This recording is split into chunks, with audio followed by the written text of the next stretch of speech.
totally believe in what we're doing, and I think it's the most important thing that I can be doing right now. There are so many people who are sick, and if this can help them, people have to know about this. It's fantastic that I get to share this with my family, that we're doing this together, and that we both feel so passionately about it. She was on over 40 different medicines. She had been on methotrexate and Plaquenil, one of those which nearly destroyed her vision. All the potent anti-inflammatories, the Vioxx and the Celebrex, and was on all sorts of painkillers and all sorts of antibiotics. She had classic steroid toxicity. Her face was the shape of a moon because there's a lot of swelling that occurs in the face. At the age of 16 was diagnosed with juvenile rheumatoid arthritis, and that evolved into a lupus condition, a diagnosis of interstitial cystitis, an autoimmune disorder. Bedridden 4 years. Her mother thought she would never survive. I went to talk to William as a friend and as a doctor about his experience with patients and how they used cannabis. Seeing what the juicing did for me, using it in this form, was so significant. It changed my life.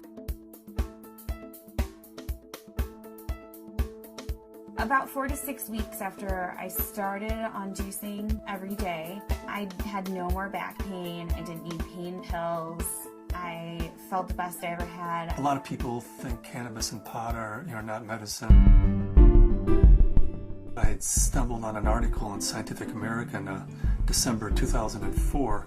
They had an article on marijuana as the brain's own marijuana, and they introduced the idea that the body produces compounds that are very similar to those found in marijuana or cannabis. Cannabis actually goes upstream. It provides feedback from the postsynaptic nerve to the presynaptic nerve, which was unheard of in neurochemistry. I mean, all neurotransmissions were unidirectional, and all of a sudden, swimming against the force of that are these little cannabinoid molecules that tie the whole system together. The phytocannabinoids from this plant augment the body's attempt to restore and increase function to a normal level. So it mimics the regulatory system of cellular physiology.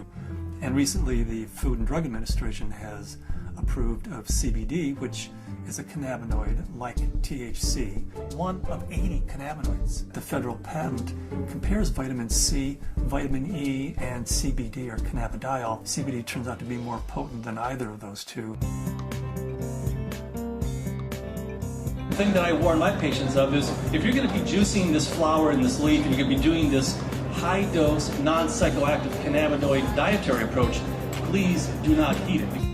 When you heat cannabis, you make it psychoactive, which for a large part of the community, the psychoactivity of a plant is a measure of its medical quality. But it's really quite the inverse. If you heat or age cannabis in any way, you're destroying some of the medicinal properties of it. To use the plant effectively, we have to use it the way it evolved over 34 million years, which is raw. Because when it's raw, the THC is bound up as THC acid. It requires aging, drying, so as a hunter-gatherer, we gather this plant and we notice, wow, as this plant ages, it changes character. It suddenly has a psychoactive effect. I think that's the most exciting area of cannabis research, is looking at non-psychoactive cannabinoids. Because if you do heat it, you'll decarboxylate the THC acid, and you're going to have 600 milligrams of THC acid with the CBD acid. You would be unconscious probably for the better part of the week. Between heating the plant, whether that's in a sucker, a cookie, a baked good, a butter, vaporized, smoked, all of those techniques convert THC acid, which is non-psychoactive, into THC and provide you with that 10 milligram dose. But if you eat the plant raw, then THC acid is the way it's found in the plant. It's not psychoactive. The juicing allows you to get up to the 500 to 600 milligrams, which is 60 times more than you could tolerate if it was heated. This treatment is not psychoactive. People don't have to be stoned when they take it. They can take it and go to work. They can take it and play with their kids. It's hard for me to understand laws against something like green leaf therapy and to think that prednisone is legal. We're still fighting the stigma of marijuana back from the 20s, 30s, 40s, 50s. I was a prosecutor for 8 years in Mendocino County, so I know it from both as a defense attorney and as a prosecutor. The 1972 Controlled Substances Act said that marijuana has no medical value whatsoever. The federal government has a patent on its medical properties. The Food and Drug Administration has approved of it as an investigative new drug. I have not found the United States to be very open about cannabis research. In order to print an article in a peer-reviewed journal, you have to use cannabis that they have certified for your study. And there are physicians who have waited 3, 4, 5, 6 years, some even longer than that, to just get a sample. The federal government's been kind of schizophrenic in the way it looks at marijuana. It says it has no medical value under that act, but at the same time, the federal government has been funding research in marijuana for years, for decades, and they've even patented certain strains of marijuana because they recognize it has that medical value. The California Narcotic Officers Association does not believe in medical marijuana. They believe it's all a big scam, and that's how they train law enforcement officers. Law enforcement is allowed to take a percentage of all assets that are forfeited and seized under the state and federal asset forfeiture law. So it takes the really enlightened and compassionate law enforcement officer to recognize that these medical marijuana laws are designed to protect patients. I was trained when someone had marijuana, you took them to jail. There wasn't a medicine use for marijuana. It's an illegal substance, and people went to jail for it. In 1996, California took a huge leap. I didn't support Proposition 215 because of the education I had, the experience I had, and what I had seen through the illegal marijuana gardens that I had seen throughout my career. Since 1996, I have changed my opinion somewhat. I believe there is a very clear medicinal use for marijuana. That being said, I believe that there are a large percentage of people who use marijuana as an excuse to either make profits or for recreational. The people who use marijuana for the true intended use that the voters passed, medicinal, I'll do everything I can to support their rights. There's many more things that law enforcement can be focused on than medicinal marijuana. And I don't want to give the impression at all that I support people who are growing marijuana for medical purposes 364 days of the year, and then one day a year they make a big sale for a couple $100,000, and they're a commercial seller that one day of the year. They're the people who are causing problems for the people who really and truly need and can use medical marijuana.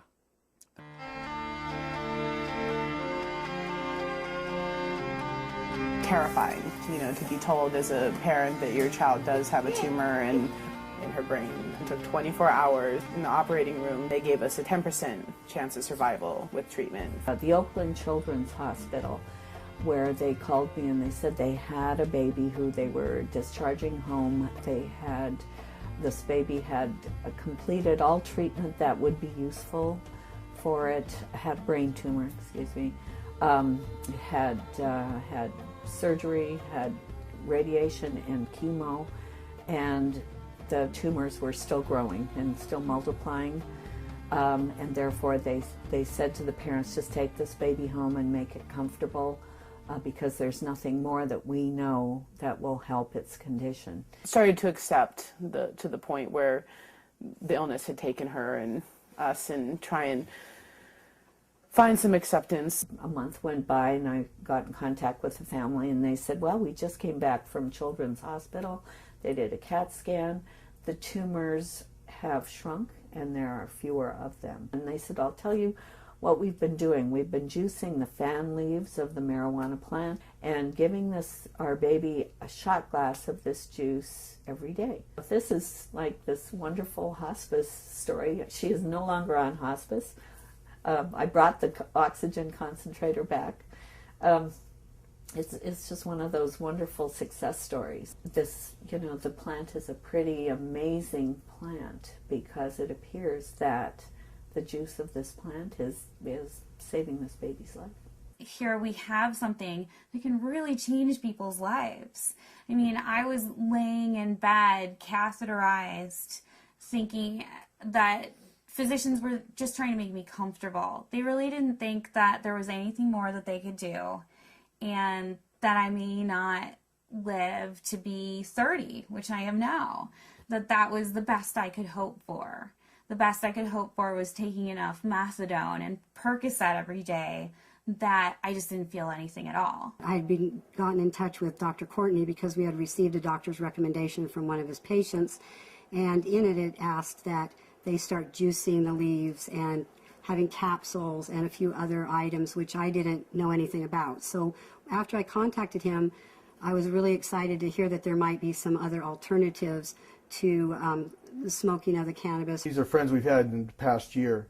They said, your father's not the same as he was when we first met him, and he seems to be much more alive and much, doing a lot more and more active. And I had informed them that it was because of the juice that he had been taking. Right after we started juicing, that he seemed to be more active. We would do things out in the garage more, and he wouldn't spend so much time in his chair. We have ran out periodically in the last year and a half, and that's what made me convinced that he needed it, because when he would run out, he would have trouble getting out of the car. I had 4 doctors tell me that I should have a hysterectomy. You either have no ovaries, or at the very least you're sterile. That my endometriosis was so bad I would never be able to have a child. Despite very potent birth control, despite being sterile, Zahaya decided she was going to come join the party.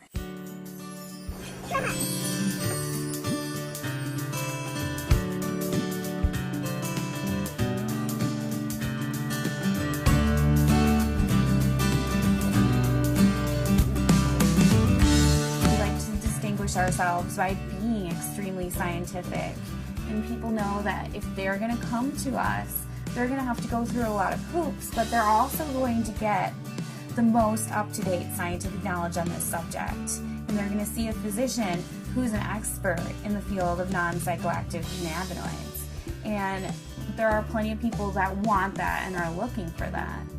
We opened our 5th office in Luxembourg. Their government is really sympathetic and open. There's an international group studying autism and CBD in Luxembourg.